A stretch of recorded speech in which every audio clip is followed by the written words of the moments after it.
Glad to have you join us on this segment of Engendered. And if you're just joining us, you're right in time because we're just starting the program.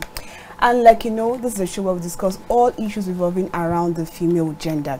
And today, like Pamela rightly said, we have a pretty guest in the studio today. Like, I'm not hyping her. I'm not exaggerating. She's natural like, beauty. her dentition is beautiful. Like, she's actually very pretty. So today in the studio, we have a gender and youth development advocate. Her name is Ayotomiwa Ayodele. You're welcome to the show. Welcome to the show, beauty. You can see she's pretty. Her smile is on the... I'm telling you. Thank you so much, ladies. Yeah. Thank you for being here. You're welcome. No, actually, when we were chatting, she didn't have a profile picture. It was when I went to the Instagram. I'm like, okay, I saw her, she's fine. But when I saw her in person, I'm like, this is too much. Too much beauty. You're welcome to the show. Welcome so to how the you doing? Yeah, I'm fine, thank you. You consider You look fine. So how with is the matching? This combination. Wow. Shoes, that's what we have to do now. Yeah, very nice. Kind of simple and fine. Yeah. Simple and nice. So how is the economy treating you? I always ask about the economy because everybody's complaining. Everybody's affected. You have to live with it. You have to live within your means. You have to just do what you can. I mean, legitimately to keep yourself going. One thing I always say is, okay, people think, she's comfortable, she's this. No, it's about cutting your coats according to your clothes, not your size. Not your size anymore, even if it's jumper. If you're doing things just within your limit, you're not trying to imitate your friend who you think is flying high because you don't know what your friend is doing. Yeah. Just within that, in fact, it gives you this peace of mind. It gives you this calmness because you're not under any pressure. You're not in competition with anybody. So you just do your thing. Satisfaction. Okay, you want to do this. Can I afford it? I mean, the first thing is to calculate. Once you know, okay, I mean, I can still deal with that. Then you go ahead. If you can't, please, day your day. No competition. And you see this kind of lifestyle now, when you do it, people are looking at you like, what is she doing in the secrets? You get thinking that there's something, but they don't know how the sacrifices you're making. You're just like, I have this this mantra, that guides me, like, whatever I don't have now, I don't need it. And that's the truth. I mean, when I look at myself, when I look at the journey so far, I'm like, okay. I mean, there was a friend joking. I met a friend some months ago, and he jokingly told me about the room I used to stay in school. And I said, oh, I remember that your room. You know, it was the room was so terrible. You know, I laughed really hard, and I was like, geez. Seriously, I actually stayed in that house. Like, look at me today. Yes, I might not be staying in mansion, but I mean the process. So whatever I don't have now, I don't need it. When I need it, it will come. This is a beautiful already chosen to be happy. Like with the whole economy wahala, I'll just say I've chosen to be happy. And you see another person elsewhere, like the person will start envying you, like, this girl, I don't get you. With this whole economy, you're this happy. But they've forgotten that happiness is a choice. When she chooses to be happy. In fact, this year, 2022, I tagged it the year of I cannot keep myself. That's what I've been doing. That's a really nice one. I cannot keep myself. I take it so easy.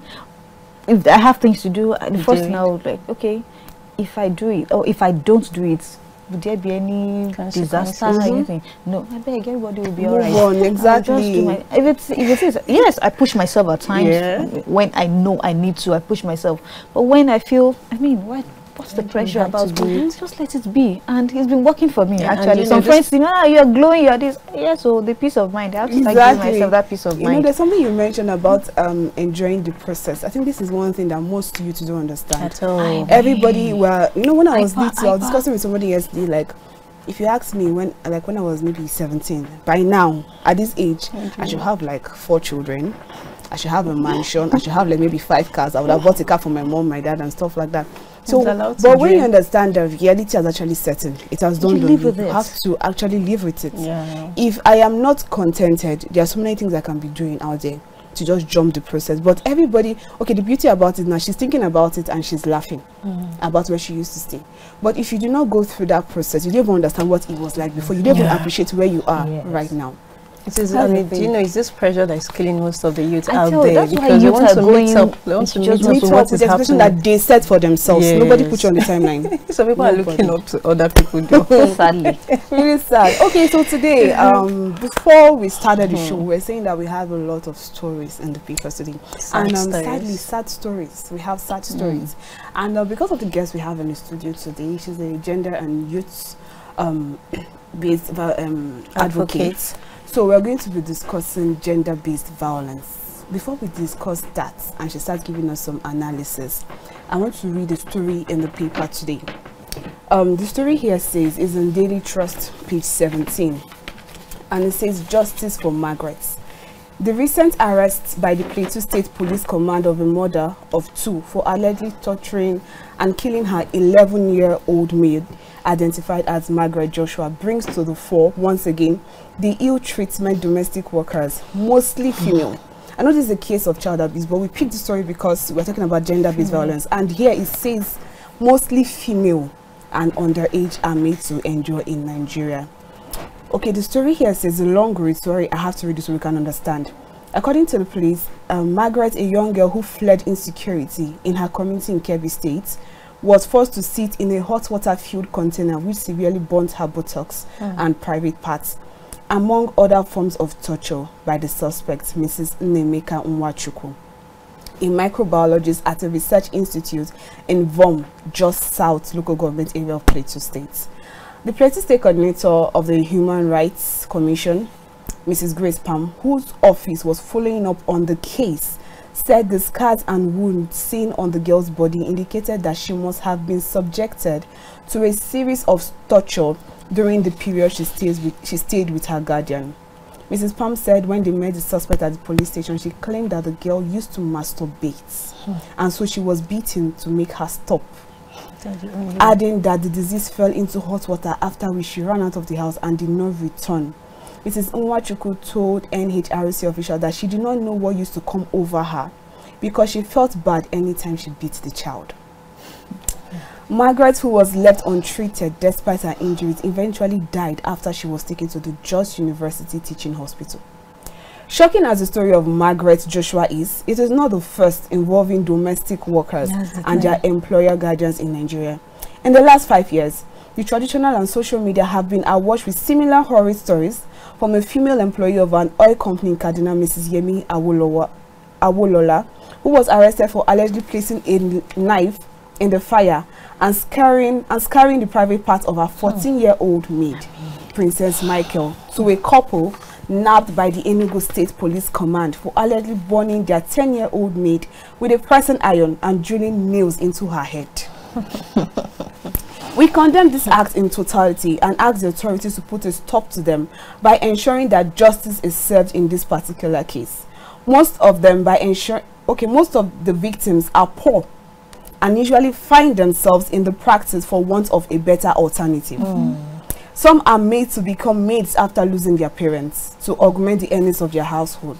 We note that the way domestic workers are engaged in Nigeria clearly violates the provision of the Trafficking in Persons Prohibition Law Enforcement and Administration Act 2003 as amended in 2015, which makes it a crime to use minors as house help. But is that really the case in Nigeria?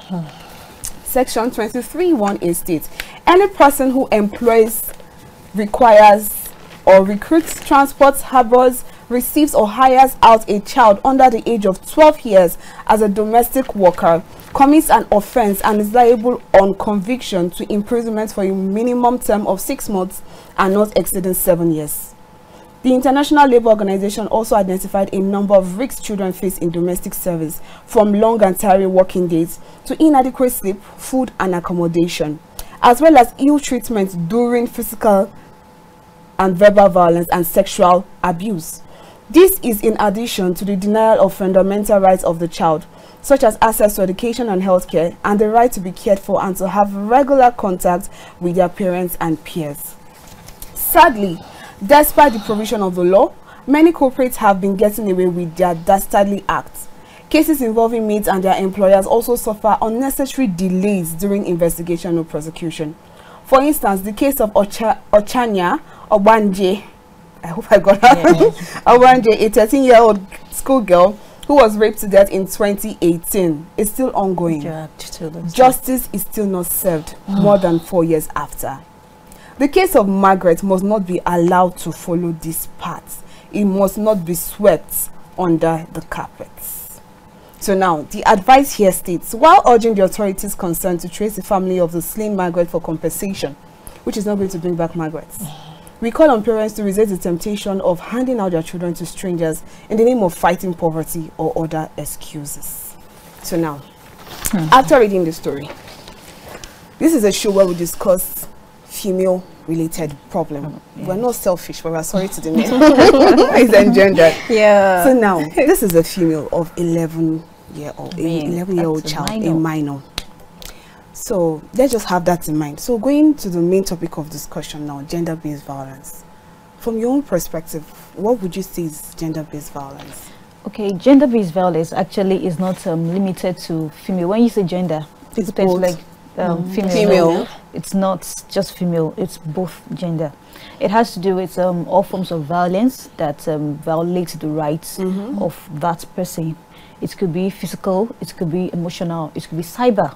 Actually, it could be political, even economical. It varies. So, but we tend to focus on the physical part more than other aspects, such as this case, Margaret's case is obviously a physical and emotional actually, because I can imagine the trauma that she must have been through before the death thing came in. So, talking about gender-based violence is inflicting injury, either physical or in any form, on another person, irrespective of the gender.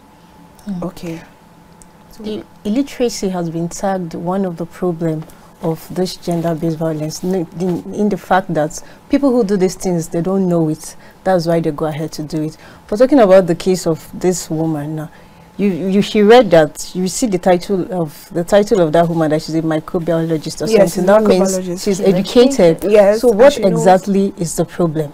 Okay, so first thing is the societal stereotypes. Okay. That believe a woman is meant to endure.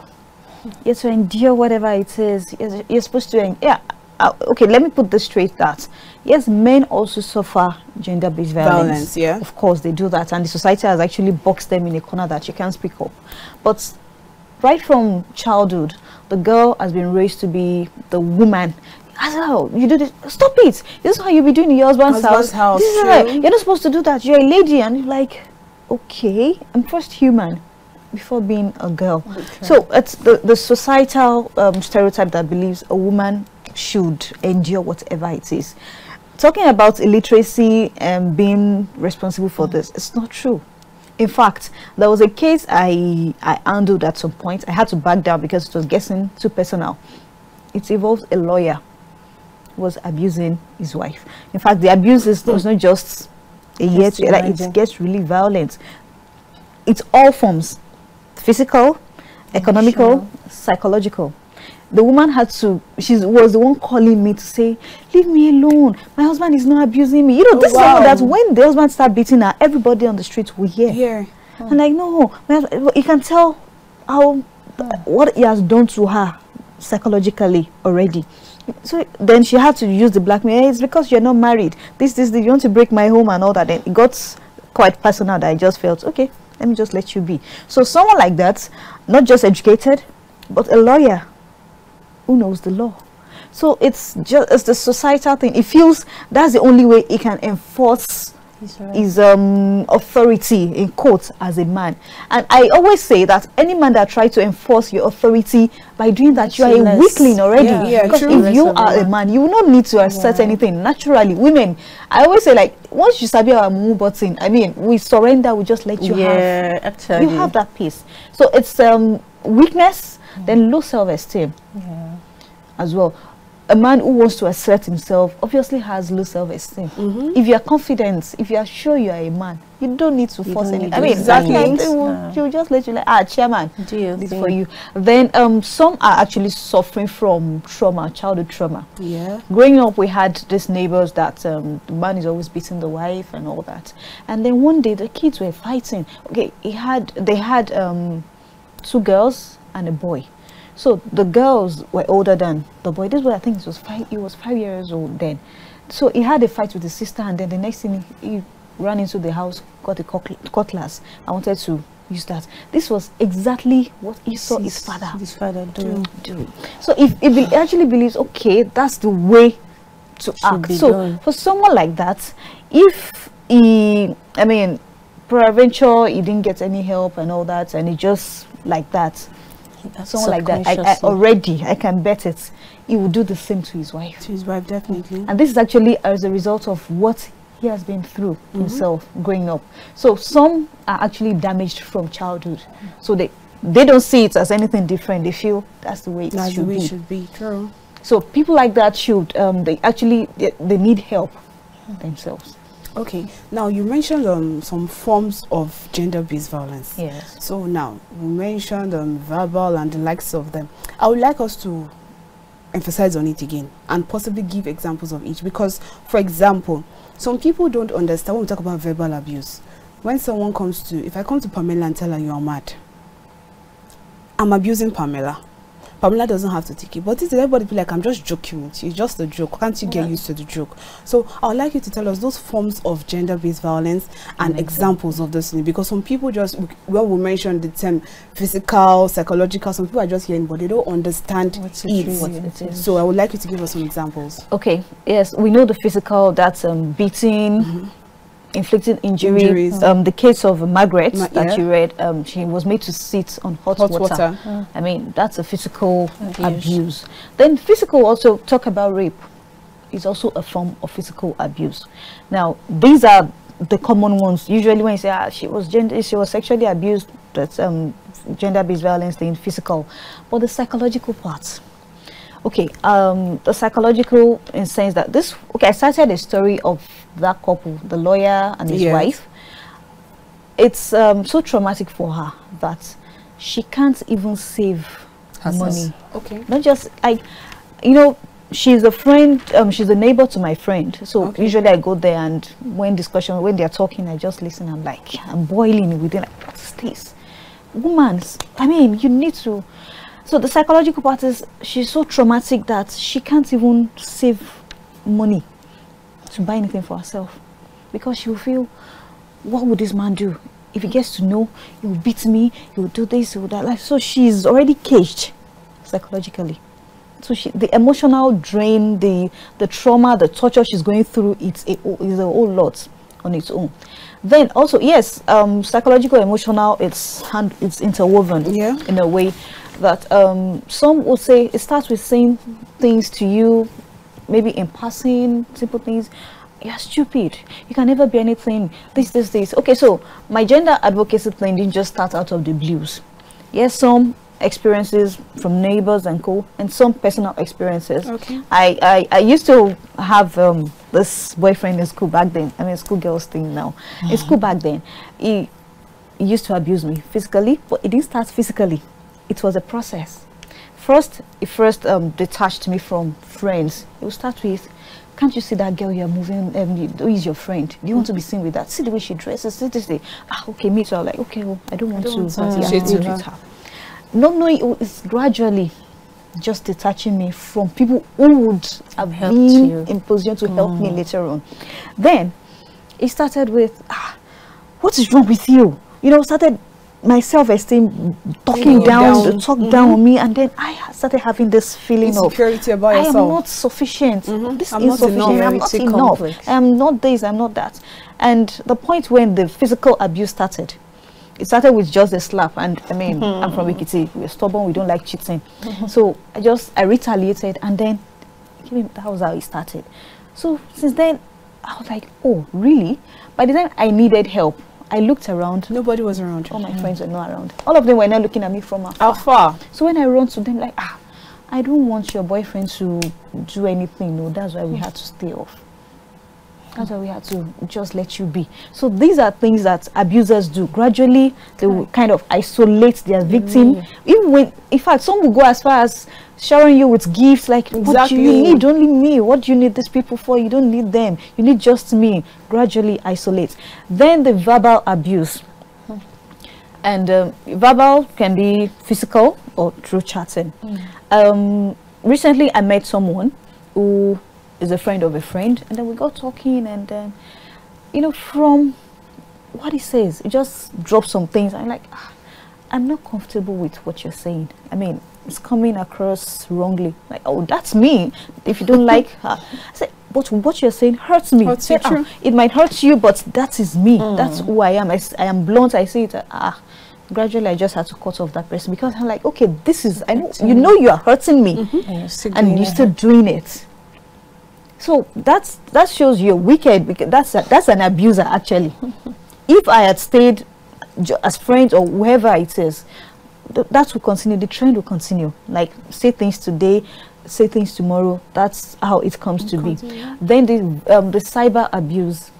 Yeah, we all experience that these days. We're in the jet world, the social media thing, abuse, call each other all sort of names. In fact, while I was waiting for the program to start, I was just surfing the internet, and so I saw someone's comment on a woman's post that she called the person someone's side chick.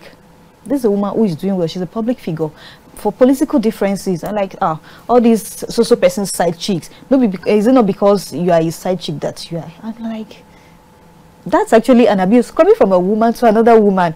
So that's how it starts. We abuse each other. We think we are being woke, according to what we call it, being woke. But it's rude.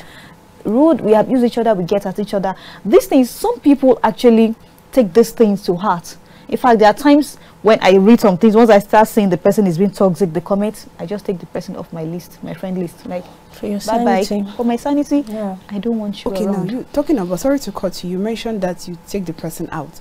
Now, there's some persons that they are not in that position, or they don't know how to take it out. Like, for example, the late Adame, when she died, and then there was a candle night held here in Abuja, her friend Empress in German said when her daughter died, people were making nasty comments on the post saying that were you not the one that killed your daughter? And Adame took a screenshot of that message and kept it. And every time she would go back to it and read it and keep on crying. So now, in a situation, okay, no, let's not move to that now. Let's now move on, talk about the effects of this gender-based violence. How does this gender-based violence affect individuals? Of course, it drops your self-esteem. It's at 0 level. It takes conscious effort to really get out of that place. Some people actually drift into depression. Yes, they do. You cited Adame. I mean, that's a typical of blessed memory now, actually. But gradually, because of the things she read, that cyber abuse actually, it actually pushes her more, I mean, into a dark place. And then some people, their productivity would definitely drop. True. There is no way. I mean, I'm going through a lot in my head, and you want me to be productive. I can't be. Possible, you won't get the best of me. You won't get the best of me. So the effect is actually numerous. It's aside cutting people off, aside trying to isolate yourself. That's also okay. Like the example I cited about myself. Aside my self-esteem, you know, it actually took me some years to now build my self-esteem based on what's the experience. Then I don't trust people around me. I'm sorry, till now, you know, I have to really watch you very well before I can let you into my space. That's one of the effects, because I'm always careful, like, okay, so this person coming, what are you, what's up?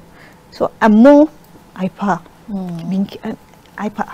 careful, and I keep watching. This is actually an effect of, in fact, now I consciously have to tell myself, like, Ayotomiwa, this person is not this person. Calm down. I mean, see this person fall. But this is coming from a place of personal experience in the past. Like, I don't want to hurt myself, so let me just watch what this person will do. If he's a nice person, okay, then I loosen up. But if he's not, when I start seeing some red flags, excuse me, just move away. The effect actually numerous. Some lead to death, like the case of Margaret. Some lead to death, and there was this story online about this bimbo lady that she has been suffering GBV, and then I don't know, the story has it that she sets the house on fire and set herself on fire. We're not there, so we don't know if it's true. But the story, like, that's actually one. Some damage, maybe a part of their body. Either there's been cases of, okay, maybe lost a arm or a leg or even eyes. So the effects are just too numerous. Okay. Now talking about trauma and also the effect, those survivors, can they ever get healed from this gender-based violence? Yes, they do. Okay, so the first thing about the first process to this is accepting that something is wrong. Many live in denial. Yeah, true. I agree. Many live in fact, some will say, he's not beating me now. That's the emotional part. When you listen to them, he's correcting me. He loves me. He's correcting me. In fact, I heard, I don't know how to that a tribe, if their husband don't beat them, that shows he doesn't love them. Some people say that actually. That's traumatizing. That's slavery. That's mental slavery, for goodness sake. So the first thing is to accept that there's a problem. Once you accept that, yes, something is wrong, something is not right, then you ask for help. Another way of getting help is speaking about it. When you talk about it, in fact, you know, for a long time I actually bottled up so many, and then you see people, some are just naturally angry, edgy. Yeah. But I had to look at some people around to like, do you want to be like this person? You have to let go of some things. So when I see some people around and they're just usually edgy, like, this person is this is coming from a place of this person is not being herself or himself. So speak about it, talk about it, talk to people. I write. Maybe there are things I don't want to talk about. I pour it out. Pour it out in your book. Yeah. You don't have to write. You don't have to do. No, I even put social media now. I do. But it's trauma. It's a therapy for me. I just write and pour out my heart. Like, okay, yes, that's also a way of speaking. And then there are professionals in these areas.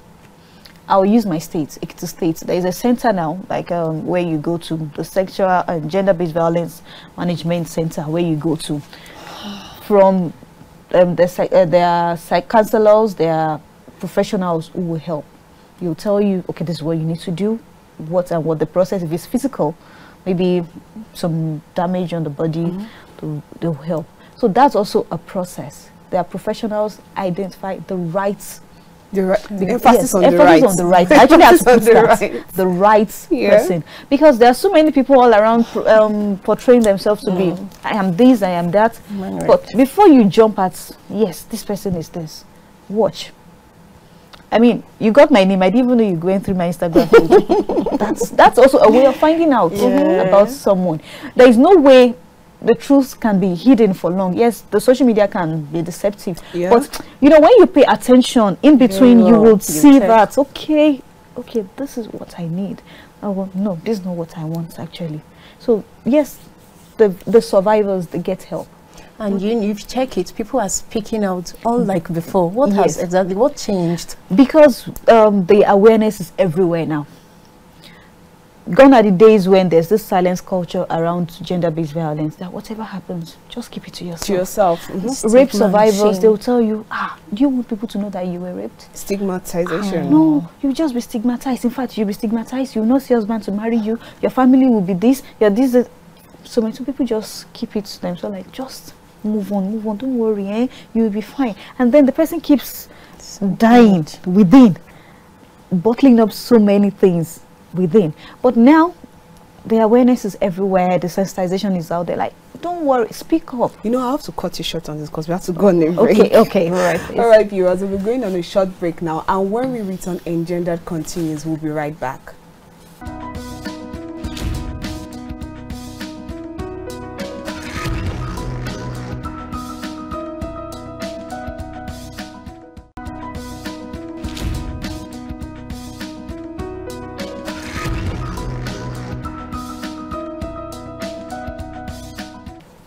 Glad to have you back on the program. This is still Engendered, coming to you live from our Abuja studios here on KAFTAN television. And if you've just joined us, we've been discussing about gender-based violence with our beautiful guest, Ayotomiwa Ayodele. And now we're moving to the second story. If you've just joined us, you've missed the first segment, so just continue with the second story. It says, the head lead says, please save me from my dad's incestuous act. 14-year-old girl cries out in Ibadan. Another abuse. A 14-year-old girl named Withheld, living at Olosan area of Ayogon community in Ibadan, Oyo State, has pleaded with a vigilante group to take her out of her father's house before he would destroy her with constant sexual intercourse. The OSST commandant Olusegun Idowu, who confirmed the girl's plea to the Nigerian Tribune, said that the girl and her father were brought to the group's office, where the girl opened up on her father's deed. And according to the girl, who wept throughout her narration, said, "My father had been having sexual intercourse with me for some time. Whenever he wanted to do it, he would be begging me. And if I refused him, he would threaten that he would poison me." When it became frequent and I became tired of the sexual relationship I did not desire, I went to a private radio station to report him. My mother's name is Rashidat. She is an Ibadan indigent but lives in Lagos. I know my father's family members.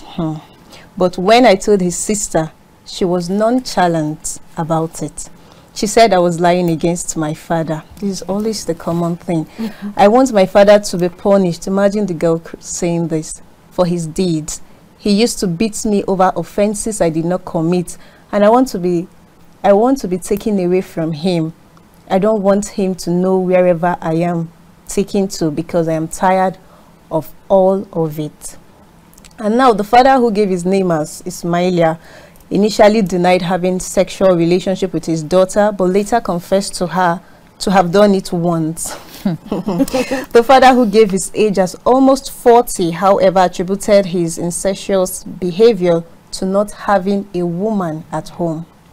I'm an Ibadan indigene. I'm an Okada rider. I have 3 children from 2 mothers. My first daughter is 16-year-old, is in Lagos State. She has the same mother with the 14-year-old involved in the current issue. The mother is also in Lagos. We got separated about 12 years ago. Now my second daughter, Ajaero, one student, had once lived with me, but I took her to my sister in Lagos when I noticed that she used to pilfer. I would not bear the embarrassment again, and at that time, my sister became sick and brought her to my brother in Ibadan. When the brother could no longer cope with her, he brought her to me. She came back a few months ago. I have a wife who has a child for me. We were staying together until weeks ago when she went to her family over a disagreement. I was living alone with my daughter. What I would just say is that it is not good for a man to live without a female partner. That is his excuse. He spoke about his daughter, whom he said was sent out of school for piercing his ear on, just giving excuse to run away from the crime. You know what I want to ask after this? From what you've read now, please, I want you to ask, can we identify these abusers or people that these abusers? Can we identify them? How do you identify one? Because literally you want ladies, or you want everybody, be careful of abusers and try and avoid gender-based violence. But how do we identify these people? Are there signs that you see and you say, okay, like for example, now you mentioned that you have trust issues because of this thing. So what are those signs that you see that you know I have to stay away from this particular person?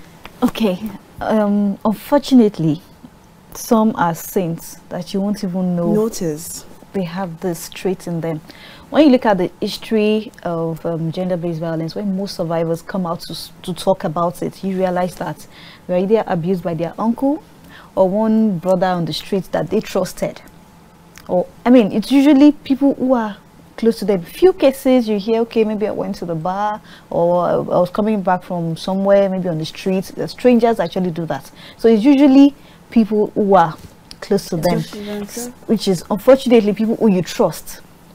So most times what we advise people to do now is, once you start seeing some signs, I mean, like an uncle who comes to your house and asks you, sit on my laps. I mean, why would you tell a girl to sit on your laps? For what?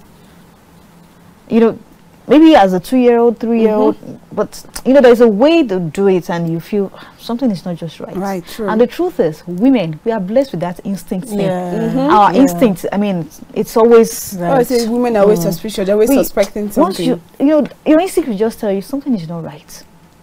Yes, some are wrongly accused, but once your instinct tells you, watch this person, please watch. Check, yes. There's something in there. Ignore it. You know, abusers will always, first they come in as a saint, they make you trust them, you're comfortable with them yes. before they start showing the beast in them or the monster in them. So some, it might be through maybe, okay, like I say, when I see, being careful, some it might be through arguments, the way they react to things, you're like, okay, this person must have anger issues. And you don't be surprised. Maybe if it continues, you might realize the person, maybe one day you're having an argument and the person will just pick a cup and throw it at you. True. Like the friend I said, it's, you know, most times it's usually during conversations, saying things and you're like, I'm not comfortable with what you're saying. Like, that's me. That's, oh, okay.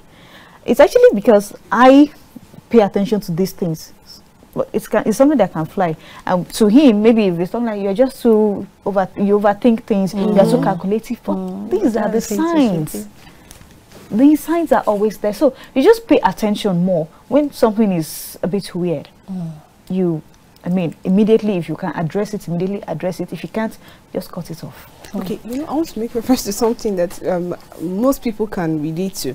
The recent program that ended, the BB Niger, that just ended, and I think it's Bella, right, and Shegs. So they're in a relationship. They were in a relationship in the house. I don't know if they're still on. I think they're still on now. When she came out, she was having an interview with the TV station, and they asked her about Shegs, and she was like, people make mistakes, that people don't understand him. And the excuse she made for him was that if Shegs tells you that you're mad because he used to stay in London, that to them it might just be a joke. Because there are cases where he had to use those kind of words on her, and people were asking her how was she comfortable in it in the house. People were calling her fool, she does not have sense, and the likes of them. And she said where he's coming from, to them it just sounds like a joke to them. So people like that now, that are already in that kind of situation, but they cannot see it, how can you be of help to them? Because sometimes I look like you're trying to intrude in their affair. Yes. So how can you make them see that this is not right and this particular thing is wrong and you need to run away from it? You point it out to them consistently, and then it depends on your relationship with them. Actually, once a friend, not a close friend, starts doing the, you know, you have the tendency of being this actually. Like, what do you mean? Oh, okay. This, you just point it out. Oh, really? I mean, I had to do that because based on what I do, so I'm always on the edge. I watch out for the signs, then the personal experiences too.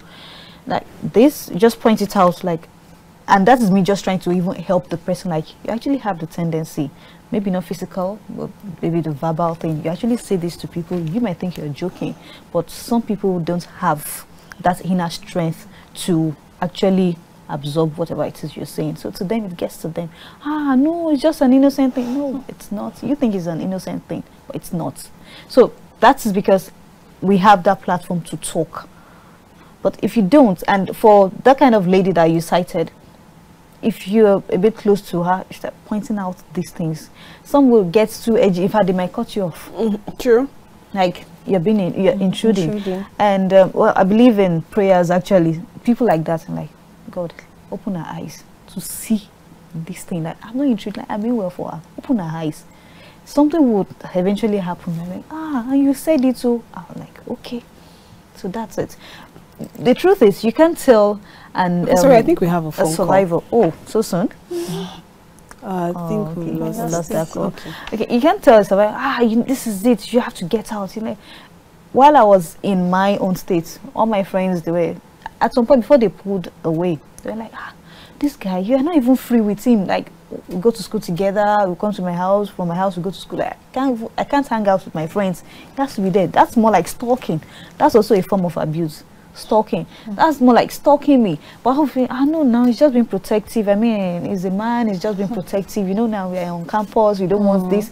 But they saw what I was not saying. But by the time it started, like, but we told you when it started now. So gradually you point it out. If there's someone you're close to that can really help, you do that. And if not, it just, I mean, it's dicey. Because you don't want to intrude, you don't want to enforce. We heard the case of Osinachi of blessed memory, and the first thing, her family, she actually told her twin sister this. I said, okay, what if they actually brought her out of the place and then she went back again? Yeah, they said some things like that happened. They brought her back, and then the man came to her. She was not seeing what was wrong. She was not seeing it. So it's it's a whole lot actually. It's a lot. It's really a lot. It's really a lot. You cited that these offenders are always close by. I had a story of my father's friend who comes to the house. Then my father, very close friend. Anytime he comes to the house, he will call me and my younger sister, come. That time very young, maybe 5 or so.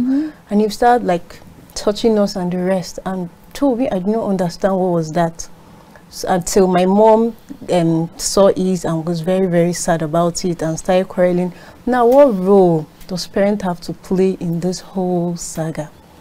Okay, parents need to pay attention to their child. This whole advocacy thing, like I said earlier, it's not just coming because it's not coming from a place of everybody's doing it, join the trend, but it's coming from personal experiences of friends and people around. Like, okay, why should this happen? This is not meant to be. So while we're in primary school, then I have this friend who were family friends too. It was more like competition between us. It's either she's the first, I'm the second, or she's the second, I'm the first. And then at some point she dropped to like 5th position in the class. And then I knew, okay, something was wrong with her. But I mean, at that, I didn't know, as my young mind, I didn't know what was wrong. But it was later on that we noticed that anytime our maths teacher comes into the class, she will run out of the class. So obviously, he was actually abusing her. But we didn't know, but she could not speak up. It was later on that, I mean, we met her at some point, like, what happened? And then she said, this. Like, really? She should have told your parents. She told her mom. But her mom said, it's a lie. Okay, so that's the first thing. Parents, listen to your child. Your child, I mean, the good thing now is kids will talk. They will tell you, that auntie, that uncle did this. Once a child starts doing that, please pay attention. Pay attention to it, definitely. And then when you notice that a supposedly active, friendly child suddenly withdrawing, yeah, be careful.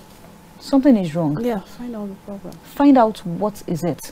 Then the children's body too. I mean, you bath for them. Something, you know, some kids, they feel pain in their genitals. Because once, like, what's wrong with you?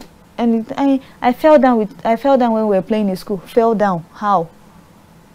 That's also a sign for the mother to, I mean, pay attention to that. Yes, maybe the child is grown up, boarding house, in secondary school, universities.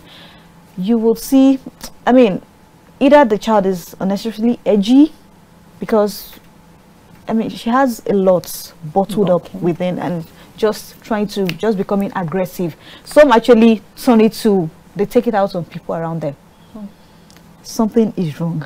Pay attention to that person, like, okay, what is this? Something is just in there. Person need help. And it's, the parents need to, I mean, you can't be overprotective. At all. You cannot. You cannot be. Because if you are overprotective, some kids tend to, like, what is it now? You are choking me, leave me alone. But what we always advise is be friends with your kids. Be friends with them. This is my friend back then.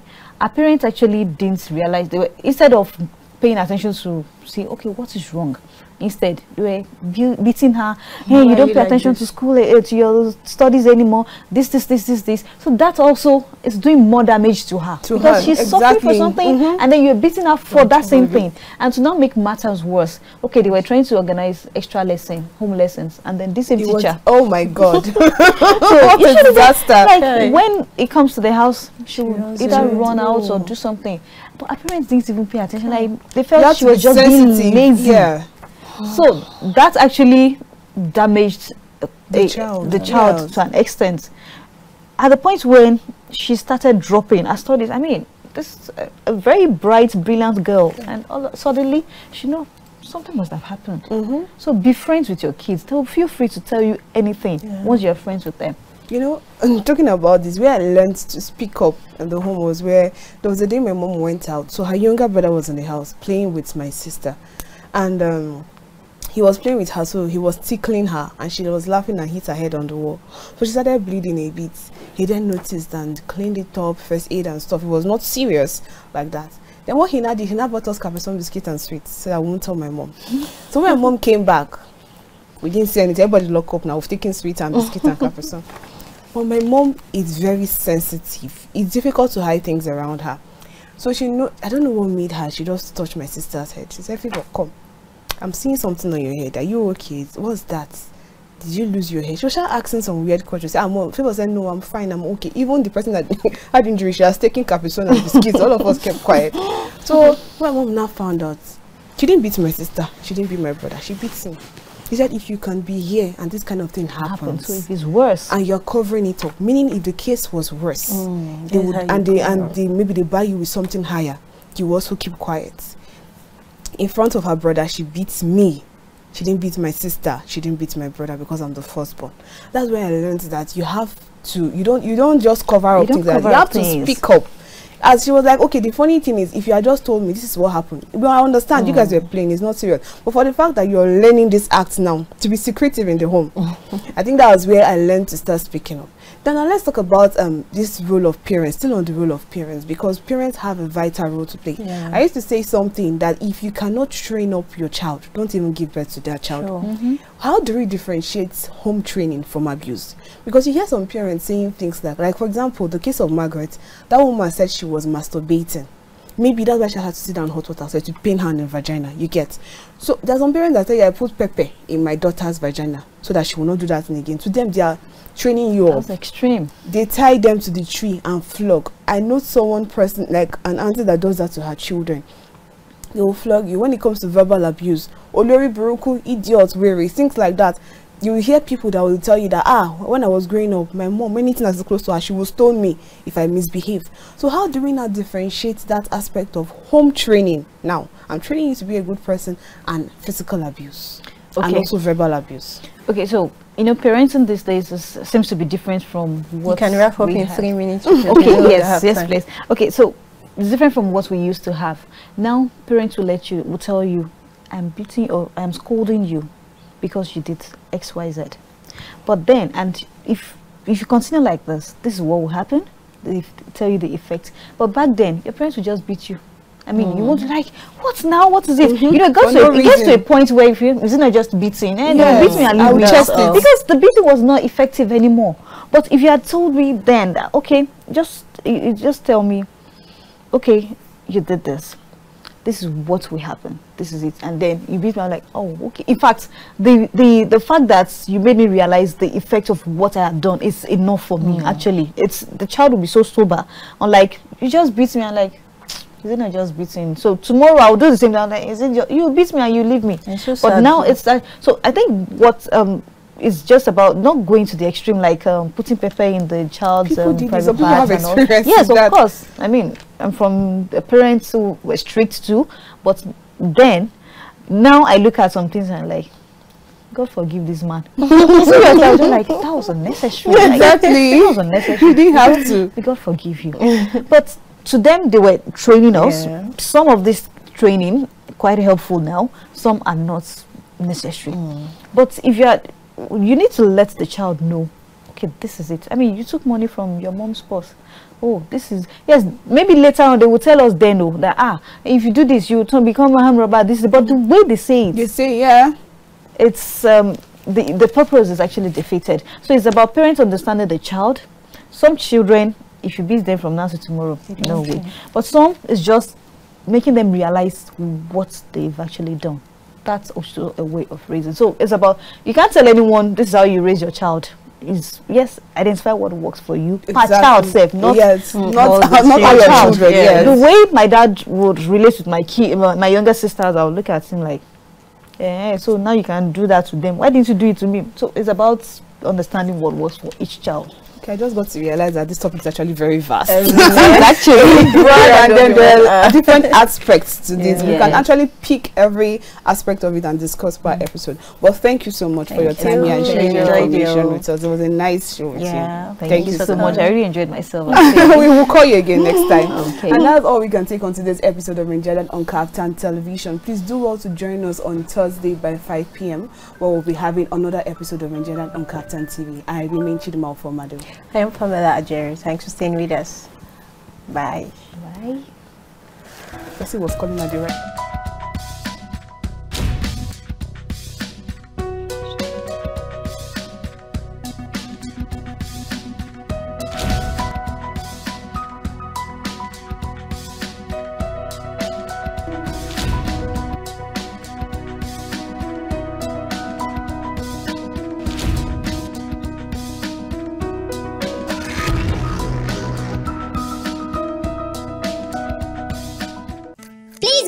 chores. Let's be fast with our chores. It's almost time for Engendered.